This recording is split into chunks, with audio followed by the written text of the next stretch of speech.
Coming up, we're headed to Lake of the Woods for the Warrior Walleye Shootout. I still get like 155 boats in the water in an hour and a half. It really is truly another family. And then to Tofte Lake near Ely, where researchers are studying ways to remove invasive rusty crayfish. The rusties, they're aggressive, they're really voracious. Welcome to Prairie Sportsman. I'm Brett Amundsen. This show is all about the outdoor opportunities in Minnesota and the science management and decisions behind all those opportunities. We got another great show for you starting right now.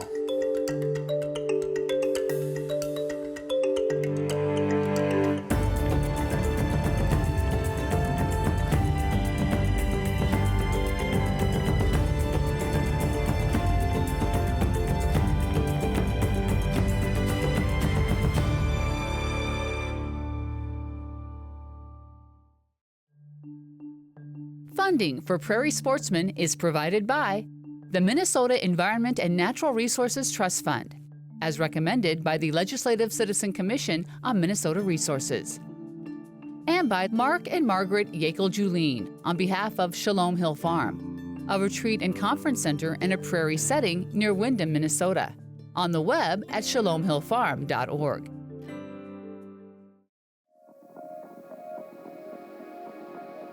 Every tournament angler is unique. Each favors a different style of fishing. Some believe in weird superstitions. All prefer certain equipment.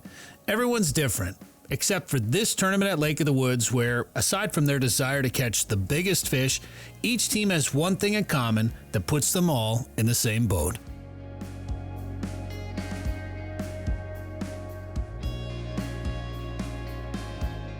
What's happening down here on the shores of Lake of the Woods and Rainy River is we have the 9th annual David A. Andersen Memorial Walleye Shootout. 155 teams. And it is the largest shootout we've ever had. And as far as I know, we are the biggest walleye tournament in the state of Minnesota this year.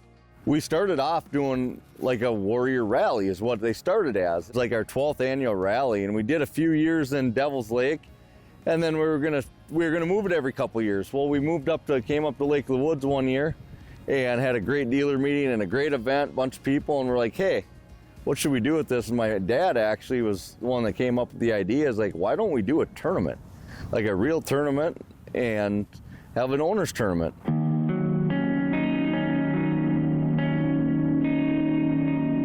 So we did that, and the first year right before the event, if I remember right, it was like August 17th or something, the event, or 18th, somewhere about there. Well, my father passed away on August 8th.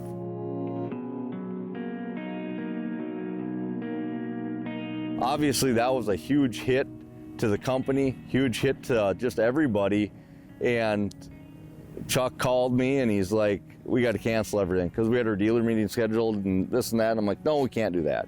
That's the last thing he'd want you to do is cancel this event. Brett King, great friend of the family. He actually was running a Warrior at that time and reached out to Chuck and said, we need to name this thing the David A. Andersen Memorial Shootout. So in 2016, roughly a few days after his passing, we named a tournament after him, and I think we had 38 boats that first year. And to see what it's grown into today it's hard to talk about because it's amazing.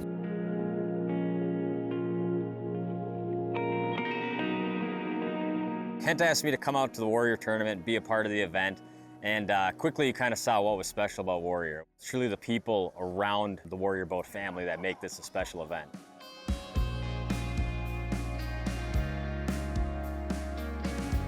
What makes it really special is we're a small Minnesota company, so having all these boats come back to the great state of Minnesota and then come to one of the greatest fisheries there are, Lake of the Woods, and it's a place that was very special to my father, and it's a great place for everybody to get together. Last year was a ton of fun, and that's the main reason I'm back this year. This is a great event. One of my favorite weeks of summer. You can't ask for a better place to fish than Lake of the Woods. Everybody's up here. It's great to talk to everyone. Been catching a pile of fish, and that's kind of what makes this event awesome. Pre-fishing's been up and down. We did really good some days. A bunch of those trophy 28, 29, some 30-inch fish.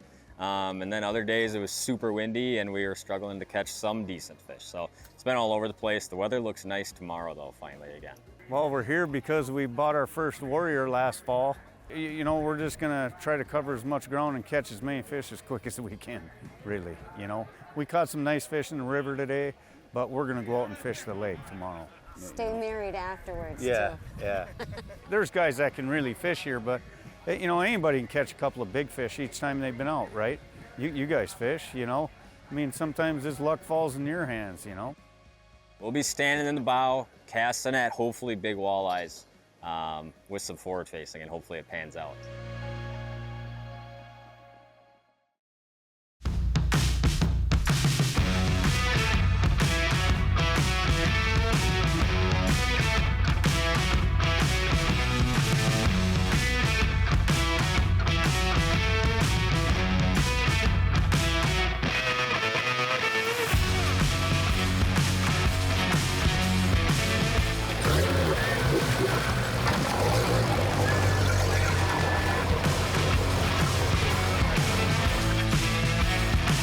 So at the David A. Andersen Memorial Walleye Shootout, it's run by the AIM Weekend Walleye Series. Danny Fox comes up here, runs the event, and if you don't understand what the catch, quarter, release, the CRR process is, you're gonna catch your fish, you unhook them obviously, and you get a ruler.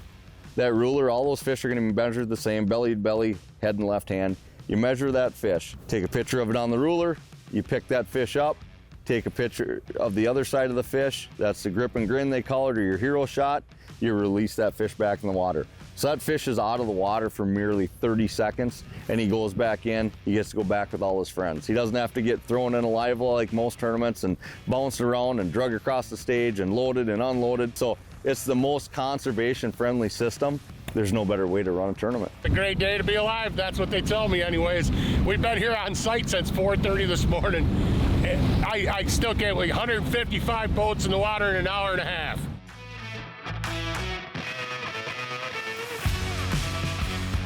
And when you get out there in the morning at 7 a.m. and there's 150 some warriors in line, that is the coolest part of this whole weekend.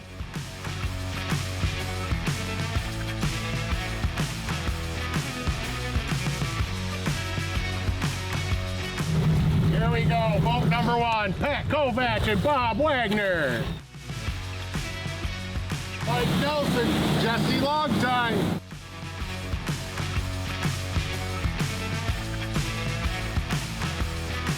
Boat number one-time champions out here, Nate Gilkey and Dan Pfeiffer. Walleye. Mike Hansen and Jay Coleman. And rounding out the top 155, it's Lance Bainville, Jacob Webb. Well, great day on Lake of the Woods, great day to be alive. There you go, man.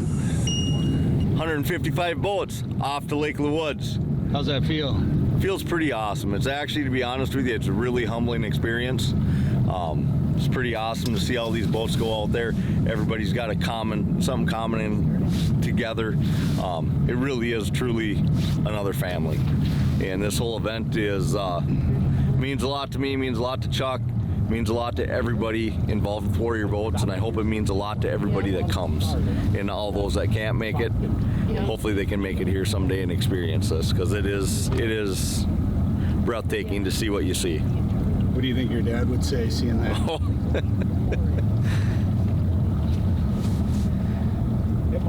I can't even talk. Yeah, it's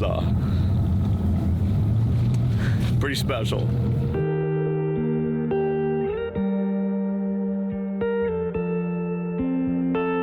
It's not one person that makes this thing happen, it's everyone. You know, from the guys in the shop that build these things, because those guys take pride. So I mean, from them where it starts, to the dealers that sell them, to the customers that buy them, everybody has a love and a passion for the sport. And then what's better, you get to come up to Lake of the Woods, use that product, and get together with everybody, go to Wigwam Resort and hang out with Mark and Tina, and they put on a good feed tonight, tons of prizes. It's just awesome. Yes, everybody wants to win, but it's much more than who takes first place. You can be out on the water and you could have 15 boats around and somebody could catch a 30-incher, and all 15 boats or other 14 boats are going to cheer that team on because they're all happy to see somebody have fun and catch fish. Like, I feel if you're not that person and you're up here, you probably won't be back. You know, so everybody's here helping people. If people have issues or people have this, or somebody that came from a different state that didn't know how to catch a fish here, they'll give them baits, they'll take them, show them waypoints. Like, everybody's like, come on out, we want to catch fish. That's what this event's about. That's the fun part about it, is it brings a big group of people together. It's all based around the Warrior boat stuff. So personally, I'm not a Warrior boat owner, but I get to fish with my really good friend Todd Zemke.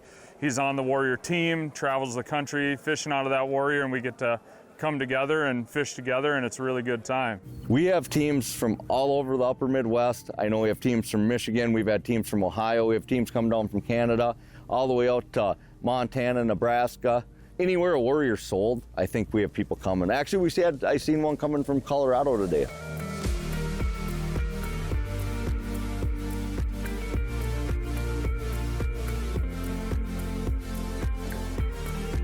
When they come in at the end of the day, they have all their pictures. You can score as many fish. There's no slot you have to follow, no limits. You check your 5 biggest, because you don't keep any. You can't put a fish in live well during the day today. So you'll check your 5 biggest fish. It's got a length to weight conversion chart, and you do your conversion, you hand it over to Denny and the gals. They'll take it, they'll go through the SD card that they supplied you, and make sure all the pictures are good, make sure everything matches up with your scorecard, and away you go. And then we do our awards at 7 o'clock.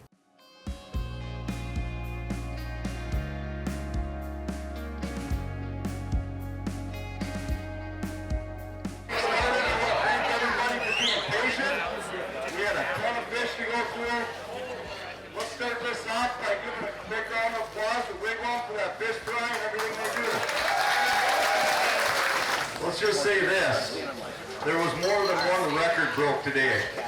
Not only number of boats, but winning weight. This is the body of water in Minnesota that is the what-if factor. Every time I've been up here, I've been shocked at what happens. It's either your day is going to be incredible at any cast or any trolling pass that you're going to make. You could catch the biggest walleye of your life. You could catch multiple, the biggest bag you've ever caught. Tallying up 41.30 pounds, Larry and Chuck Cordon. Traveling the country, you can see some of those fisheries like Erie and Green Bay that produce these monster bags, and Lake of the Woods is right in there with them, if not better than them. With one team remaining. I've been wanting to fish it for 3-4 years ago. Obviously, we didn't have Warriors at the time. He finally bought one, and we've wanted to do it for the past 3 years together. Just didn't work out. This year, kind of everything laid out with another tournament that's next weekend, and we just said, let's do it. They started out with a 27 1/4. We got that, said, all right, we at least got one. All we need is 5, and we got that literally right away. Then they got a monster, 31 3/4 for 13.56 pounds. A little while later, we got some smaller ones mixed in there, and we literally looked at this one big fish for 5-10 minutes and threw everything at it. It just would not bite. And finally, I'm like, it would chase. And finally, I just told him, hey, put a bobber and a leech down. Put the bobber, leech, dropped it right on his head, and that bobber went down, and he set the hook on that Rosemore rod and just keeled over. And it was a 10-minute fight easily. Oh, it took forever to get that fish in. But after that, we got that one in. All right, 3 more. They backed that one up with a 30 1/2. I have never gotten a fish over 30. Something I've wanted for years, and I've come close. And the next big one on our third big fish was 30 1/2. I finally got that one. They thought that one was a little small, so they put another 31-incher on the card. And then a little while later, got a 31. And they finished out their day with a 28 1/4 for 9.35. He wanted to come in early, and I was like, no, we're gonna stick it out. And then I think at like 2:30, I got a 28 1/4, and we're like, let's just clean up the boat, take it easy. Let's just make the long, nice ride in, If we win, we win. If we don't, we don't. Yeah. We had a great day. Yeah. For a record-setting weight of 55.76 pounds.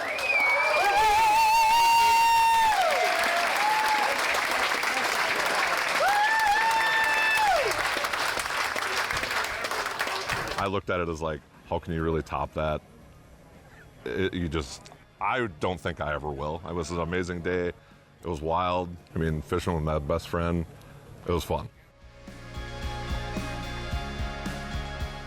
It's a super awesome event. Not just being part of the Warrior family, but this whole weekend, this whole week really, whether it's talking to dealers, talking to some of the owners, giving test rides in the boat. It's truly a unique experience you don't see with other boat brands. It's probably the greatest tournament I've ever been part of. Everybody's so nice, friendly, everybody says hi. I mean, the takeoff in the morning, everybody's in a line, and it's a fun day. It's a tournament, yes, but it's not your crazy go tournament. I mean, everybody took their time, everybody was nice to everybody, nobody cutting anybody off, and it was just go out there and go fishing. That's what this event's about, is the fellowship, the friendship, the family.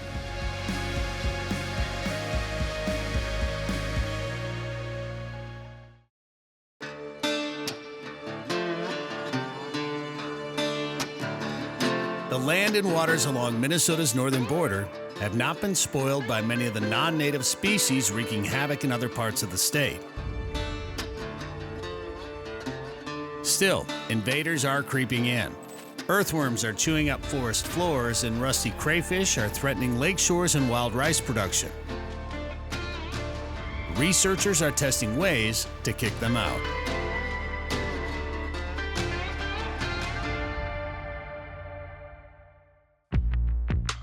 Rusty crayfish look like miniature lobsters, similar to their native cousins like calico and northern clearwater crayfish. But rusties are bigger, more aggressive, and sport a reddish-brown patch on their shell. About 40 years ago, they started moving into the upper Midwest.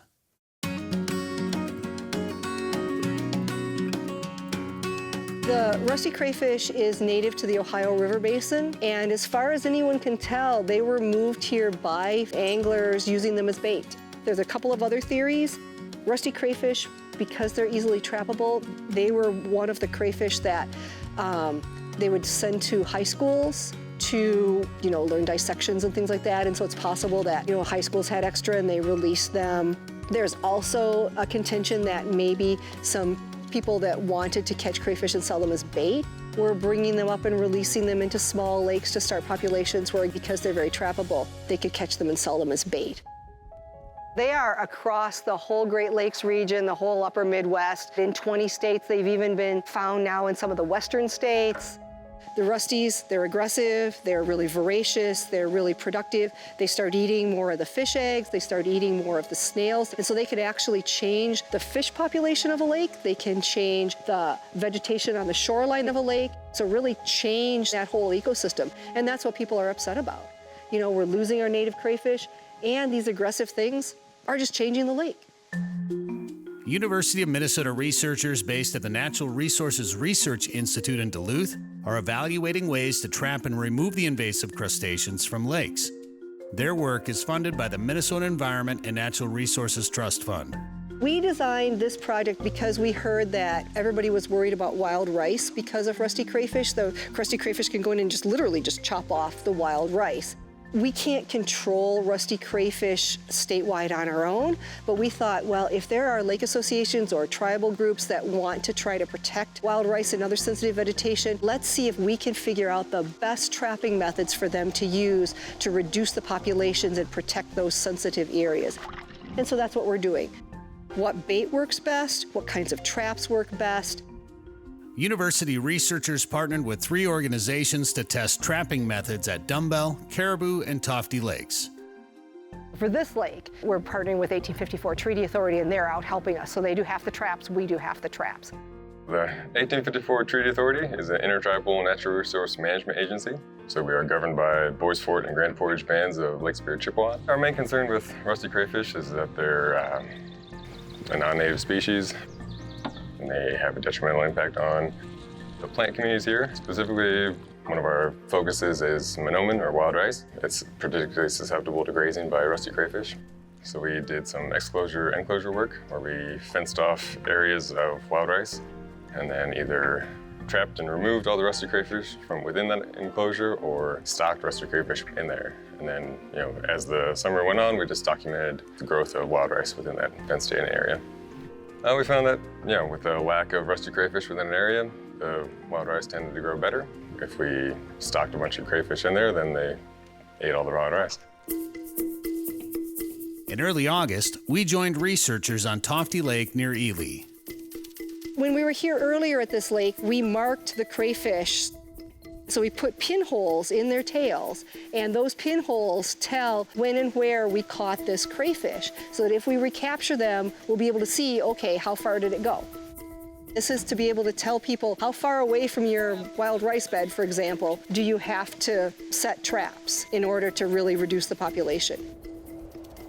So the two boats are gonna go in and start working on these traps. They're gonna be pulling up the traps, dumping out the crayfish, IDing them, because we have a mix of native and invasive crayfish in this lake, and then the native crayfish get put back.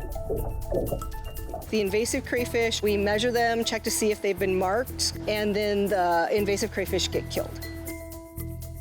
1854 crew just pulled in a trap. You can see these are standard minnow traps. All we've done is make the opening a little wider so the crayfish can get in easily, because if they can't get in easily, they're not gonna go in.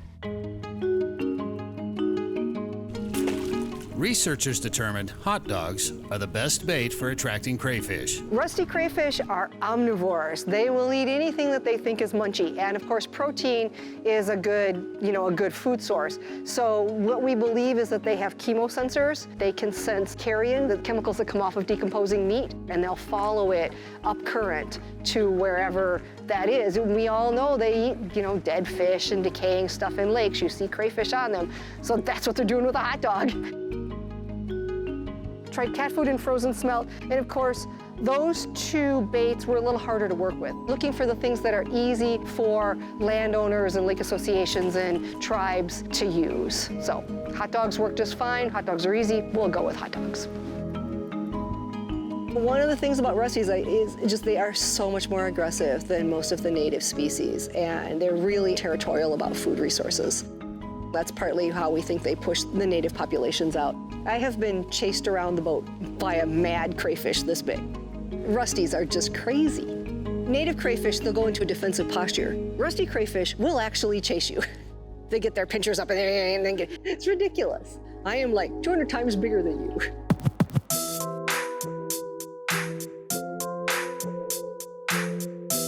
We just have the minnow traps and the refuge traps. The minnow traps with the hot dog in them with the bait actually attract many more males than females. And what you need for population control is you gotta get rid of the females. So one of our ideas was that if we gave the females with eggs a place to hide, something called a refuge, we would get more females. Unfortunately, we haven't been getting much. We said we'd try it, so we're trying it. That's what research is. You don't know for sure till you try. Zero's our data. Many native crayfish species are only in a few lakes or river systems. So you introduce an invasive into that system, and you could extirpate an entire species or several species. So they're very worried about things like rusty crayfish getting in. And of course, now we've got the new crayfish coming in from the south, the signal crayfish, and it's big. It gets lobster size. We don't know how far north it will spread. So far, it's only in the south, but everybody's worried because this thing's huge and much larger than anything we have up here. Red swamp crayfish also invading from the south. These crayfish are really marching north to get us. You would look at a lake like this and you would think, it's perfect, there's nothing here. And then there's those rusty crayfish, right? And then if we go in the forest, we might see that there's the earthworms eating everything. That's why we want anglers to be very careful about their bait. I mean, most people don't know that all the earthworms up here are invasive, and they're just denuding the forest floor, and the trees can't regenerate because they kill them all. All bait should go in the trash. Put it in your freezer. It's the most painless death you can give them. It seems cruel and harsh, but it's best for the ecology of the lake that they not go back. Crayfish are also delicious to eat. Minnesota Sea Grant sponsored crayfish boils with rusty crayfish. what better way to get rid of your invasive species than to eat them? So, highly encouraged if anybody wants to do it, just boil them up good. For many years, we've loaned our traps to folks in the White Iron chain of lakes, and they've been trapping like crazy for, I think, a decade, and it seems to be working. We've seen other studies that show that some fish can actually help control rusty crayfish populations, particularly fish that eat the eggs or eat the young. So one of our ideas is that lake associations could do a whole lot of trapping, really get rusty crayfish populations down, and then maybe the fish could control it from there. Ideally, I would want to see some kind of management tool. If we could package this and give it to lake associations or other natural resource managers, if they want to help restore vegetation beds on lakes, that would be great to see. If we can see more monomen on the landscape, even better. Stories about aquatic invasive species research are brought to you by the Aquatic Invasive Species Task Forces of Meeker, Yellow Medicine, Lac-Qui-Parle, Swift, and Big Stone counties, and by the Environment and Natural Resources Trust Fund. We can stop aquatic hitchhikers from infesting more lakes and streams by cleaning up everything we pull out of the water. It's a simple drill. Clean in, clean out. Before leaving a water access, clean your boat and water equipment. Remove and dispose of all plants and aquatic species in the trash. Drain water from your boat, ballast tanks, motor, live well, and bait container.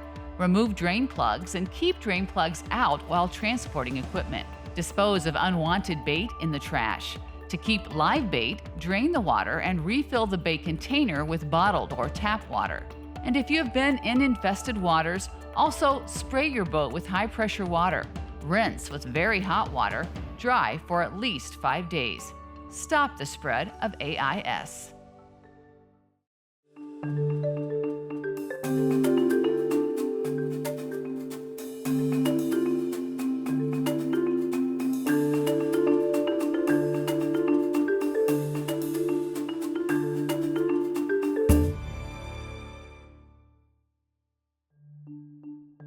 Funding for Prairie Sportsman is provided by the Minnesota Environment and Natural Resources Trust Fund, as recommended by the Legislative Citizen Commission on Minnesota Resources, and by Mark and Margaret Yakel-Julien on behalf of Shalom Hill Farm, a retreat and conference center in a prairie setting near Windham, Minnesota, on the web at shalomhillfarm.org.